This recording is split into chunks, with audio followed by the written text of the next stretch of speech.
Well, howdy. I'm Infinity Solstice, bright wizard of destiny.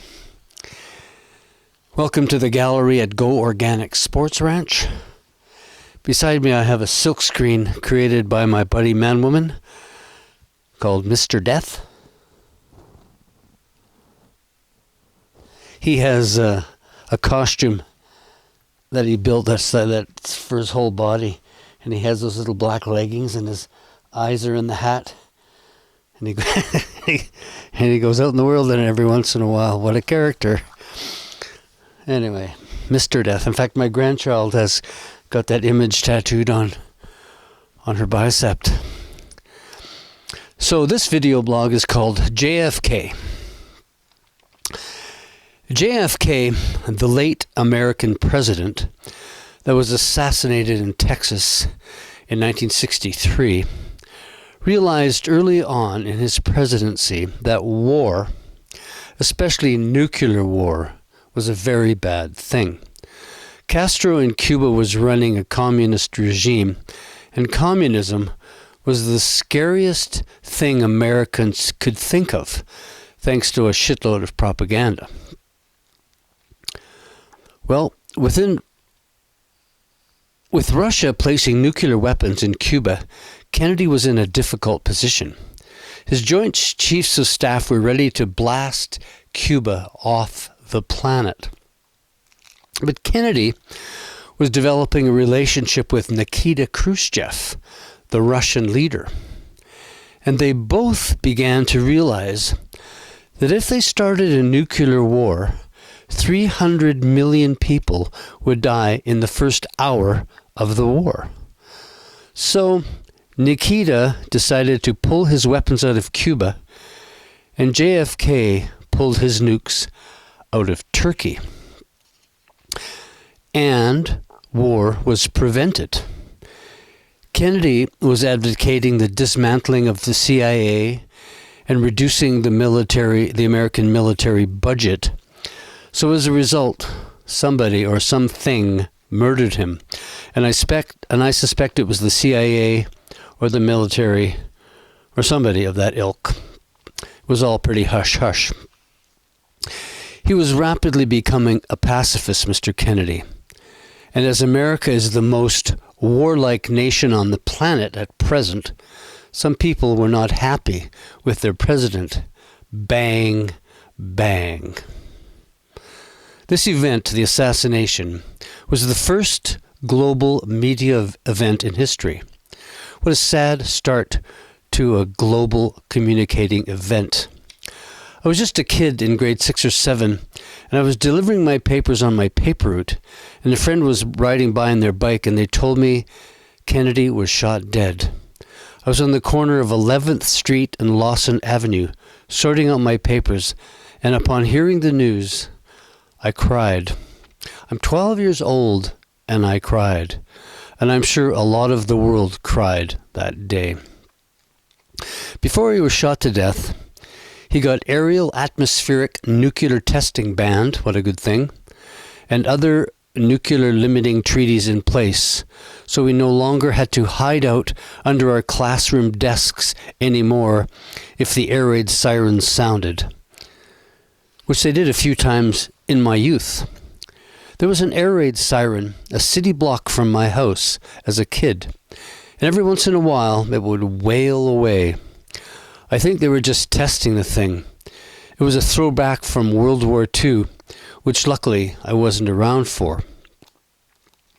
The siren was a huge horn on this telephone pole.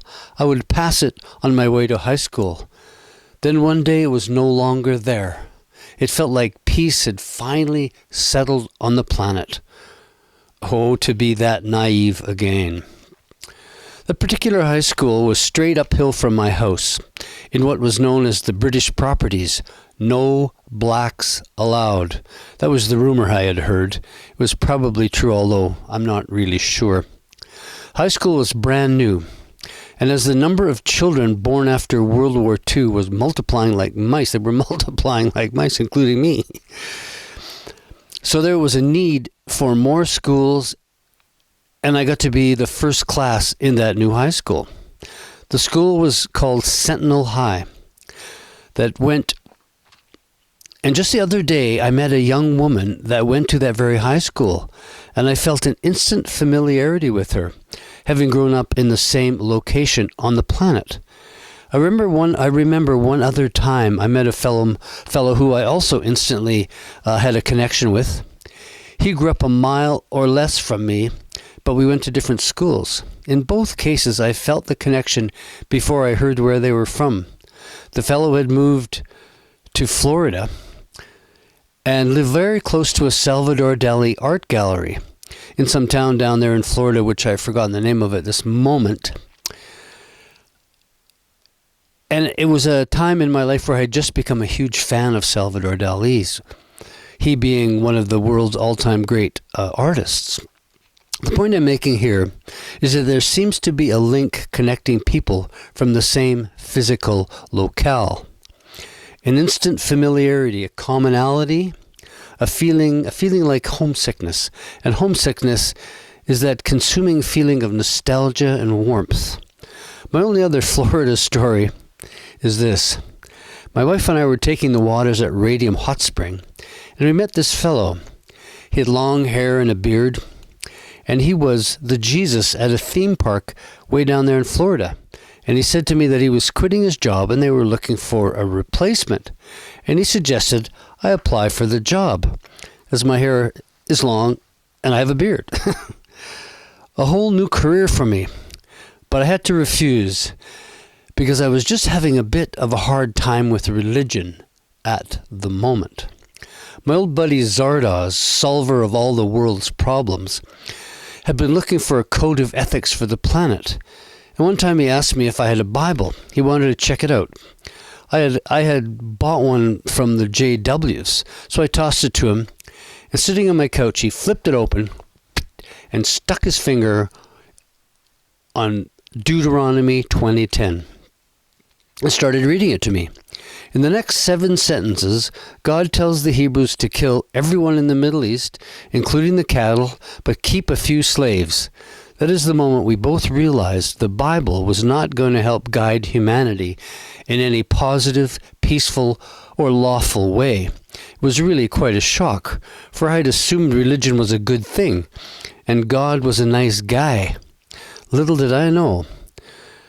We dug a bit deeper into the book and found more horror and crazy, unholy ideas. So, we abandoned the Bible as a guide for how to live a better life on planet Earth.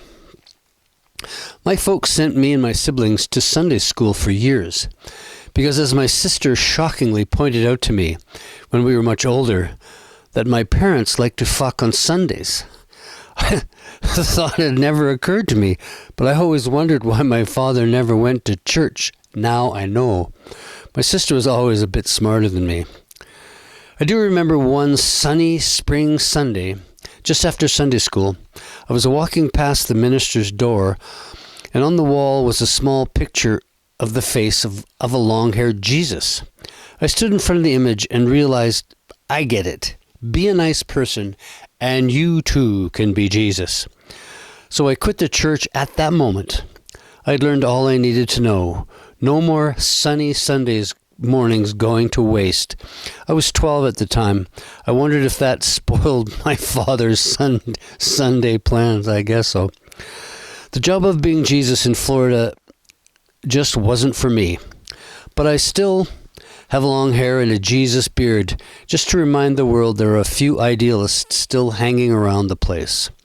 It is, after all, a beautiful planet, a great place to spend a lifetime, especially on a sunny Sunday morning. Peace and love. Infinity Solstice, bright wizard of destiny.